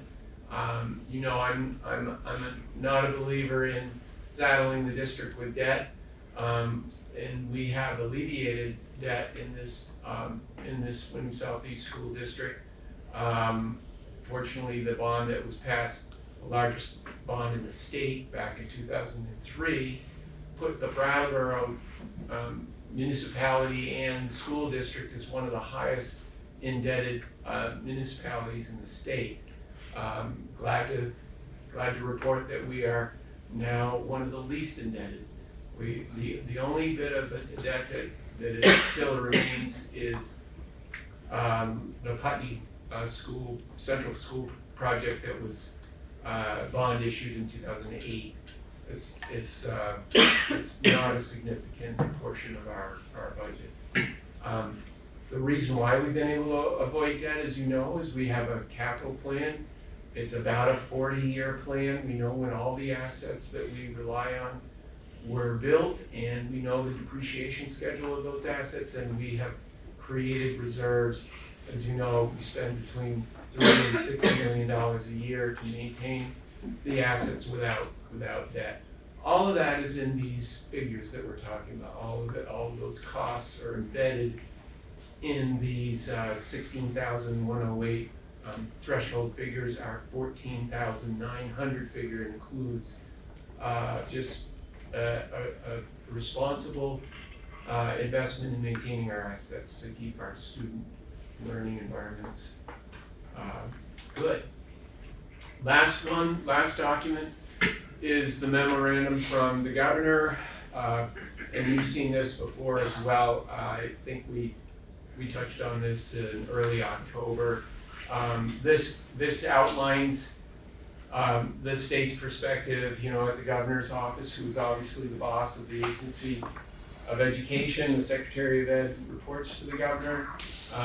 It essentially outlines the constraints that the leadership in the state recognize for fiscal year 26, and is encouraging school boards to do everything they can to constrain spending and reduce tax increases, and we are absolutely paying attention to that. Just a quick question. So the 14.9, when you submit it to the state and they weight it, it can only go down, right? 14.9 is the result of the weighting. I thought the state weights it. We report a number, they give it back, we take that number that they give us, which is 3,500 students, Okay. divided by our net spending, and that's our 1490. We only have 2,400 students, but they give us a number of 3,500, just like they give it a number to every other district. And it's theoretically reallocating resources so that we can afford more coaches, more support given our higher level of poverty. I thought initially, 5 years ago when the UVM study came out, that it would be a substantial benefit to Brattleboro, but you heard Emily Kornhauser come in and tell us a few years later that they introduced another element, rurality, to the weighting scheme, and it substantially diminished the benefit to Brattleboro's and Rutland's and Springfield's, and increased the benefit to our very rural communities, and that was a choice of the legislature. It's in law. So that's the overview of our presentation. If there are other questions, Matt? Yeah, thank you so much, Frank. I really appreciate it. And again, paying my ignorance around this stuff, I'm curious, you mentioned around that 14 and 16 and 13, the average 1,000. You pointed to sort of, I think, the 16 as being a marker of being fiscally responsible, whereas if I understand correctly, the 13 is the average for the state. We're at, I think it was 14.9. Right. So there's probably not statistically significant, huge difference, but I'm wondering if a marker of fiscal responsibility could potentially be that 50% mark, that average. And sort of, I'm curious from administration's perspective, what prevents us from being below the 50% threshold statewide? It's as you've seen in these charts, and you'll see on Tuesday evening if you come to the Secretary's presentation that we're hosting. This is a statewide issue, that there is this gap between our socioeconomic students and families in poverty versus not. And the correlation, unfortunately, is very tight. It's very clear. Poorer communities like Brattleboro need to invest more in intervention.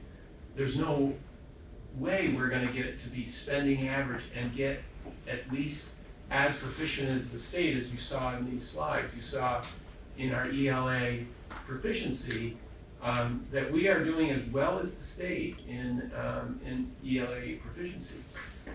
The only way we can do that is the investment that you just heard tonight, which means we have to spend more money. If we went down to the average, the 13.5, that means cutting 15 or 20 positions. Those are the positions, those are the supports that you've heard are making the difference for our children. That would be devastating for us. Yeah. But just, to double down on what Frank just said, we're performing higher than the state in English language and relatively comparable to the state in mathematics. And our poverty percentages versus the state are 20 points higher. So when you put all that together, we're doing some really good work and we're getting some really good outcomes in comparison to the overall state. And we need to continue to. Can you say that again, Mark? Can you just say that again? Because I feel like that's really important what you just said. Yeah, so our overall poverty rates in comparison to the state are about 20 points higher. And we're outperforming the state in achievement around literacy, and comparably we compare well to the state in math outcomes. So I think that's pretty good. We're not set on that. We want to do better. We think we can do better. But we should be proud of those results in comparison with the rest of the state. Even though we know we want to get closer to like 80% of student achievement. Ruby? I really appreciate you bringing that information forward. One of the things I always come back to is a real desire to look at these data in terms of trends within our district, but also what do we see in comparison to the state. And that's something that another thing I really appreciated in the slides, and in just in a lot of the presentations, is this return back to what our CIP goals are. Those 4 goals, and just as a reminder, like that's why we're looking at the data, is to refer back to this. So I really love the kind of framing of the presentation. But and this is something I raised in the finance committee also, I get a little bit confused about how, I realize some of the data that's being presented today and proficiency goes up to 9th grade. And we consider students through 12. And I think that I understand that there's some challenges to articulating and tracking certain data and presenting it at a level like this, but I think we need to rise to that challenge if we as kind of the governance arm and how we are helping to support the whole student all the way through to graduation. I'm confused about how do we do that? And, and maybe there will be some, there's work towards kind of like really, looking at that cohort, the older kids, what's the achievement there? What's the proficiency? But, I really am looking forward to like, when can we get there? How do we get that holistic vision? Particularly as we're thinking about the portrait of a graduate work, like who do we want our kids to be as they leave our district, as they graduate on? And so it really is an early education to graduation kind of thing. But sometimes when we look at these data points, I don't see that whole cycle. And so that's just an acknowledgement and a statement about, just feedback in terms of what we're seeing today. I think that would be a good comment to make or question to ask on Tuesday night. Yeah. When we have, our state leadership team here engaging with the community, because really what we can control is what we can control, which is our school system. And right now, the only comparable that we have is the VCAP state assessment. And like you said, that stops after 9th grade.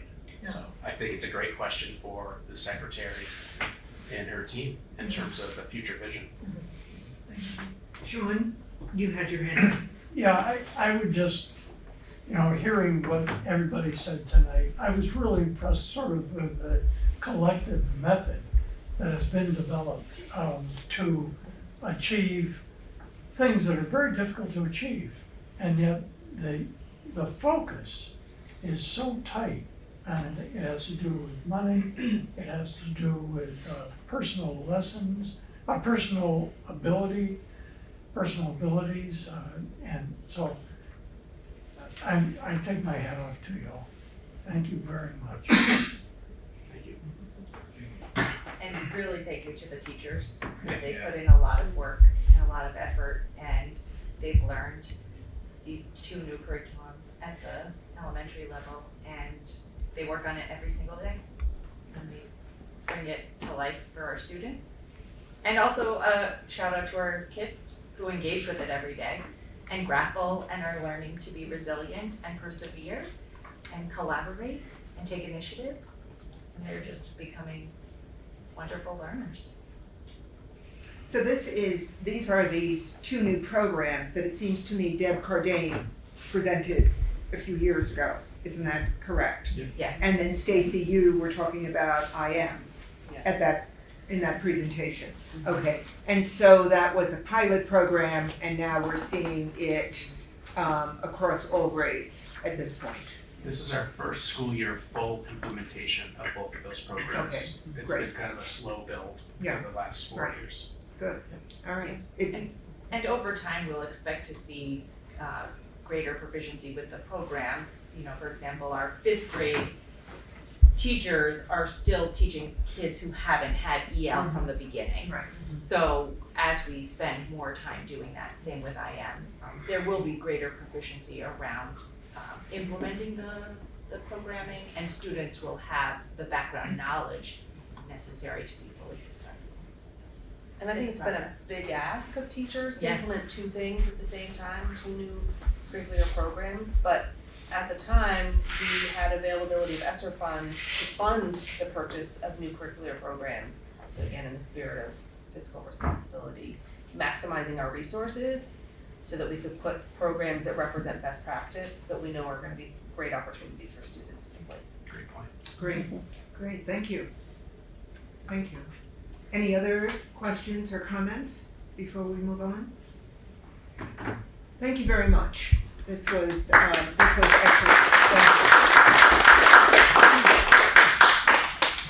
you. It reflects, in terms of what's already been said, the hard work and the hard work that goes on behind the scenes in order to bring it to this PowerPoint presentation. And great, thank you. It'll be interesting to see how this plays out with the collection of data, right? Which is what we need to see. Thanks. Moving on this evening, the consent agenda. The approval of minutes from November 12th, 2024. Is there a motion for the approval of those minutes? So moved. So moved. Second? Second. Any discussion? All those in favor, please indicate by saying aye. Aye. Any opposed? Please indicate by saying nay. Any abstentions? Passes. All right, moving on to new business. Policy and Amendment Committee presents the following two policies for a first reading. F21, Policy on the Use of Restraint and Seclusion, and F29, Multilingual Learners. I want to really give this word collaboration is sometimes overused, but the work on this committee represented collaboration, true collaboration with volunteers, with guests, board members coming in to talk from their point of experience, faculty coming in, coaches coming in. So we really went over these policies very carefully and very much welcome feedback as you also look at these policies and pore over them. So this is a first reading. It will come up again at the next board meeting if there is no, if there are no suggestions or emails, we will move to a second reading. Policy and Amendment meets again. When do we meet again? Something like December 10th, I think. I don't know why that's buzzing in my head. And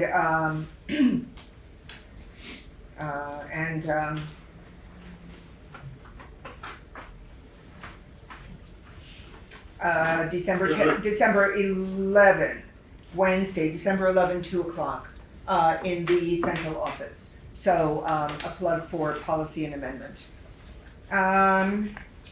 And we are up to any topic for unfinished business before we move into an executive session. Okay.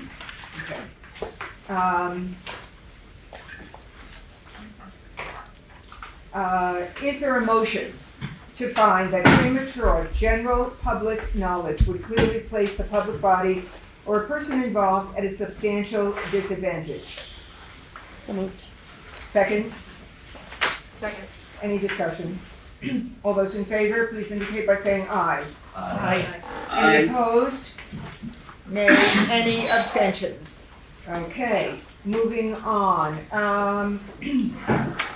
Is there a motion to enter into executive session under 1, VSA 313, A1E. So made, Madam Chair. Okay. A second. Okay, thank you. Pending, I'm just gonna read what the VSBA ruling is. Pending or probable civil litigation or a prosecution to which the public body is or may be a party. So we have the motion approved, we have it seconded. Any discussion? All those in favor? Writing in, Mark? Yes, thank you, Anne. We are inviting Mark Spino into this executive session.